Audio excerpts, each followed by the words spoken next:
Good morning, you're watching Businessworld Live. I'm Danie Laurel. It's the start of a new trading day. Let's kick off with our banner story. Economic losses due to the imposition of the 2-week enhanced community quarantine in Metro Manila and nearby provinces have reached 180 billion pesos. That is according to estimates from the Trade Department. Trade Secretary Mon Lopez said the country lost about 1% of its GDP after the NCR Plus bubble was placed under the strictest quarantine classification for 2 weeks from March 29th to April 11th. Lopez added that job losses during the ECQ period are estimated at 1.5 million. Now, off that number, he said 500,000 are expected to have returned to work after Metro Manila, Bulacan, Cavite, Laguna, and Rizal shifted to the less stringent MECQ, wherein more sectors are now allowed to operate. The DTI chief said the remaining 1 million are expected to return to work once the bubble moves to general community quarantine or GCQ. He added that the agency would push for a move to GCQ. That's if improvements would be seen in terms of new COVID-19 cases and in the utilization rates in the hospitals.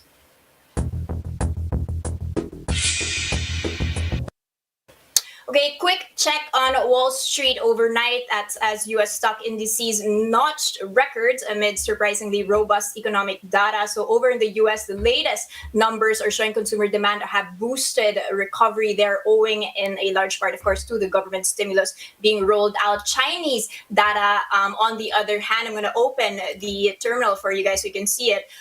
Will be in focus today. They are expected to report the highest quarterly economic growth since they actually began releasing such figures 30 years ago. So you can see on my terminal here, let's take a quick peek at how that's moving. Quite a mixed picture, actually. The Nikkei 225 up by 0.14%. China, we don't have stats yet on how that is trading, but we do have Taiwan in the green. So not necessarily a very clear picture here. Let's take a quick peek at our own open 2 minutes into trade. Sliding a touch, actually, 6527.44, down by 0.2%. Now recall, this does follow us having climbed further on Thursday, so second straight day of gains here, up by 0.25%. Nevertheless, still far from that 6,600 level, which analysts are looking at. Of course, one major sector was in focus the entire trading day of yesterday, and that were the miners. They had hit quite a high of course, after President Duterte effectively lifted the 2012 moratorium, which was placed on new mining contracts by then President Benigno Aquino III. A lot of mixed reactions here. In terms of the market, you can see on my terminal that they're still enjoying quite an uptick. The mining and oil counter up by 3.8%. Felix Mining continuing after it had been up by close to 12% yesterday, still up by 5.8%.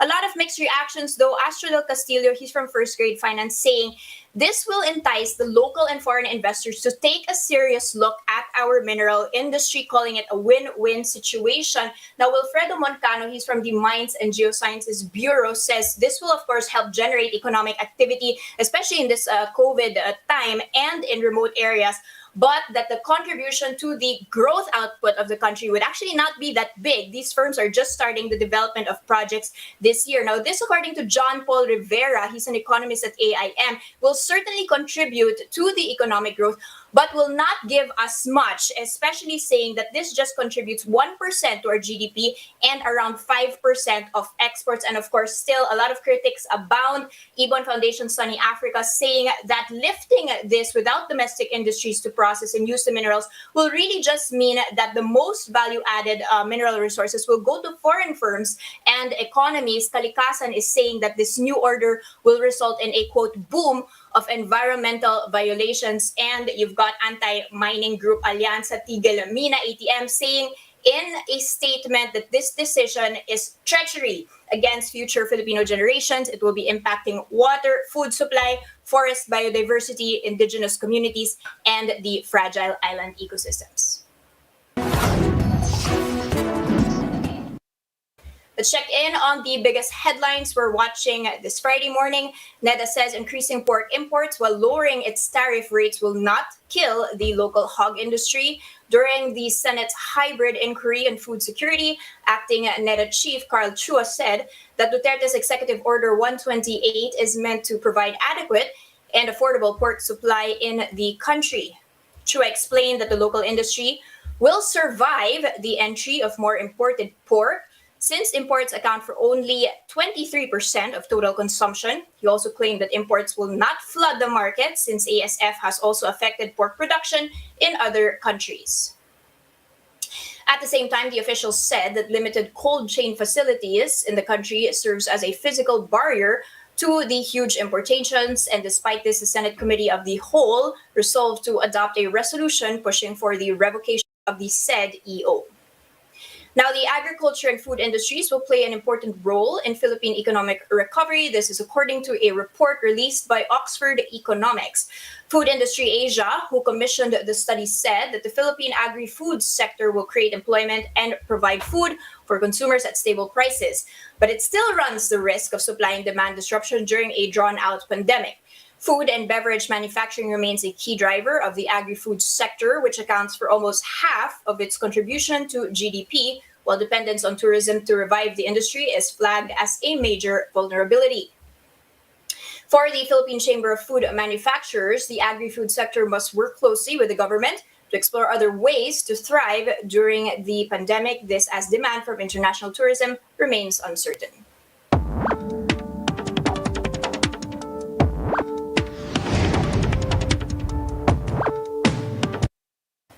He has been an advocate for more fiscal spending from the government during this pandemic. But what exactly can be done right now? Here with us this morning is Nicky Mapa, senior economist of ING. Good morning, Nicky, and welcome to the broadcast. Good morning, Danie, and thanks for having me. Nicky, 180 billion pesos worth of losses estimated, at least during ECQ, these 2 weeks we've had.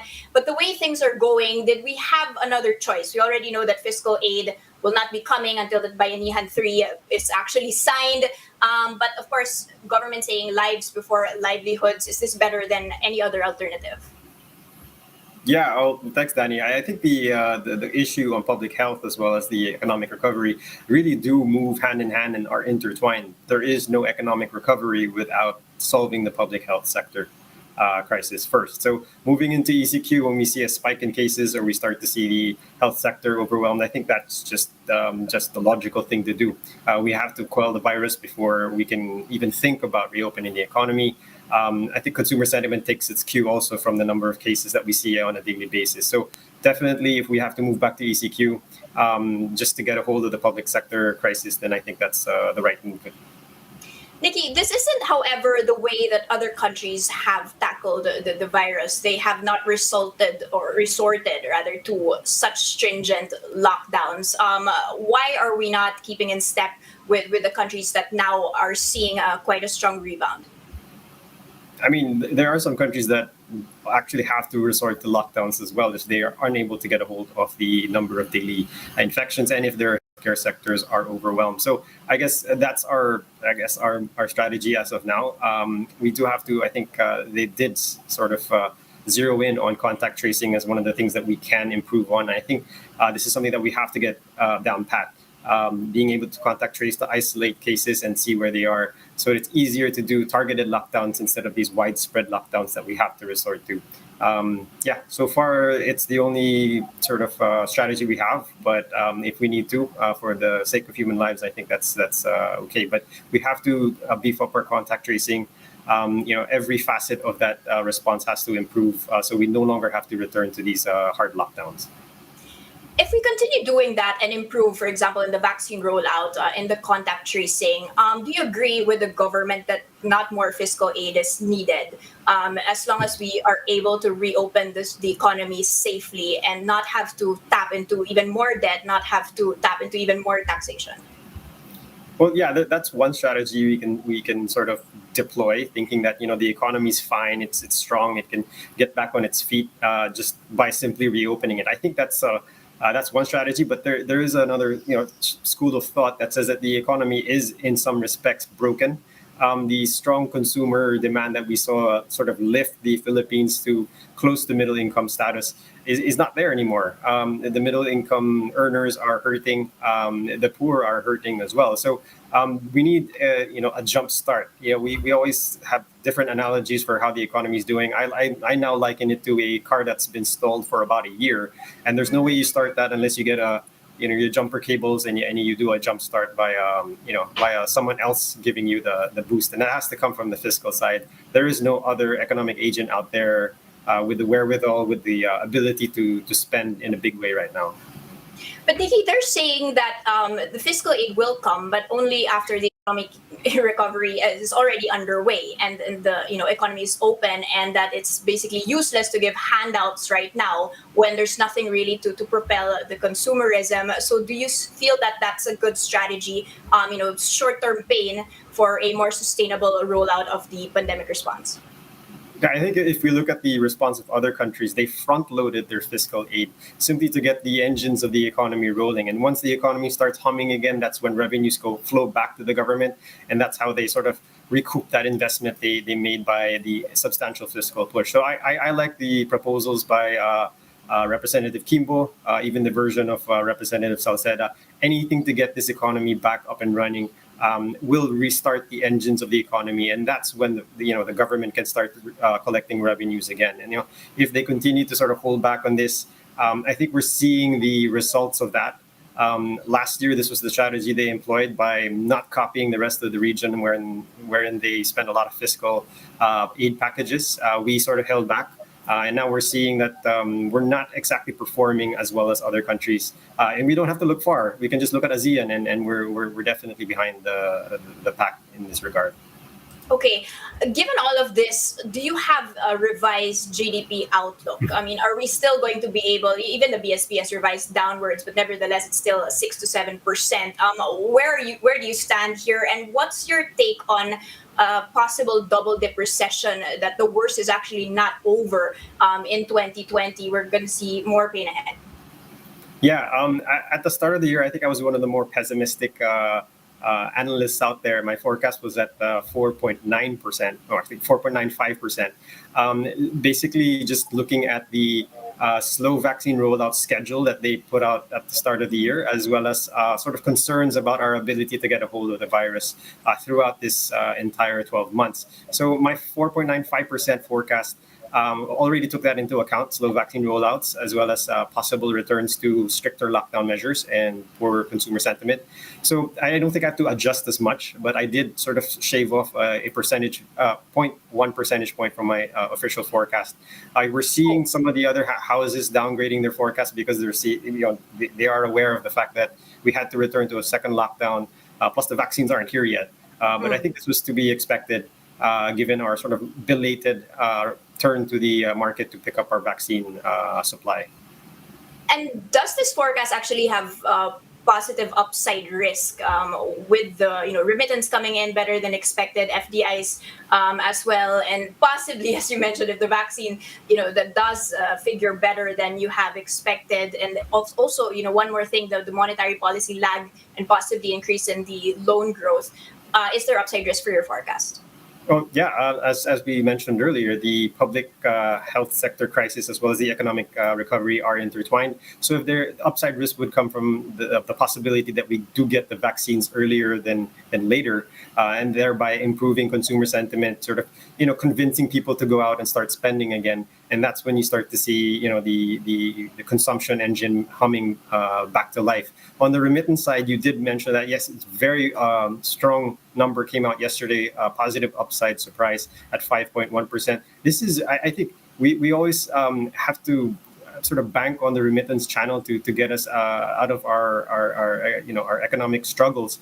It's amazing that after having 480,000 Filipinos repatriated last year, the Filipinos abroad are still able to send more remittances to sort of augment domestic incomes. So I do see some positive gains in remittance over the coming months as some of the other host countries reopen their economies. However, I think it will be capped by the fact that we did have quite a substantial drawdown in OFW stock. So we can't expect the big numbers coming out from remittances anymore, but I do think it'll still be positive in the near term. Okay, so this was actually not something that's sustainable, the remittance sprint that we just saw. Yeah, I think it's a bit on the high side, but for the Okay. full year, I'm looking at about a 2 to 3% expansion for that sector.